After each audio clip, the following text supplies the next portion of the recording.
केदार शिंदेचा चित्रपट म्हटला की एक तरी असं गाणं असतं जे लोकांच्या बराच वेळ लक्षात राहील. अगं बाई अरेच्चाचं छमछम करता असो किंवा जत्रा मधलं कोंबडी पळाली असो किंवा सध्याचं खो खो मधलं लाईफ इज खो खो असो.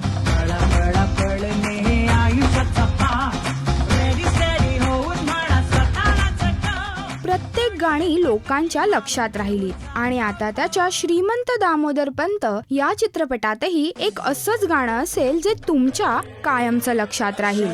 गोजिरीला साजिरा पाहिजे, अशा गोड गोजिरीला साजिरा पाहिजे, केला मॅचिंग मॅचिंग मॅचिंग मॅचिंग नवरा पाहिजे, केला मॅचिंग मॅचिंग मॅचिंग मॅचिंग नवरा पाहिजे. वैशाली सामंतने कंपोज केलेलं हे गाणं सोनू निगमने गायलंय आणि हे गाणं अगदी बॉलिवूड धाटणीचं झालंय ही गोष्ट केदार आणि वैशाली दोघंही मान्य करतायत. या सिनेमाचं मॅचिंग मॅचिंग हे गाणं प्रत्येक लग्नामध्ये वाजेल, कारण ते ना मॅचिंग मॅचिंग मॅचिंग मॅचिंग नवरा पाहिजे, तर ते कसं आहे प्रत्येक नवरीला वाटत राहणार ना, त्यामुळे मुलीकडच्या घरामध्ये ते जोरात वाजेल. मोहन नावाचं जे कॅरेक्टर आहे हे 2013 साली तो जवळजवळ एक 18-20 वर्षाचा आहे.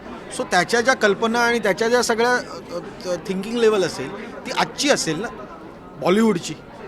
त्याचा आवडता हिरो शाहरुख खानच असेल, जसा अण्णांचा श्रीमंत दामोदर पंतांचा आणखीन कोणतरी वेगळा असू शकेल. तर हा फरक असतो कॅरेक्टर्समधला, तोच दिसेल. सोनू निगम यांनी गायलंय मॅचिंग नवरा, जे आत्ता विजयजी म्हणाले की त्यांना खूप आवडतं आहे. मला खूप आनंद झाला ऐकून की त्यांनी एवढ्या सगळ्या ह्याच्यात माझ्या गाण्याबद्दल बोलले. ते मी जिथे जिथे माझ्या शोजमध्ये हे गाणं ऑलरेडी गायला लागले तिथे मला खूप छान रिस्पॉन्स मिळतो आहे.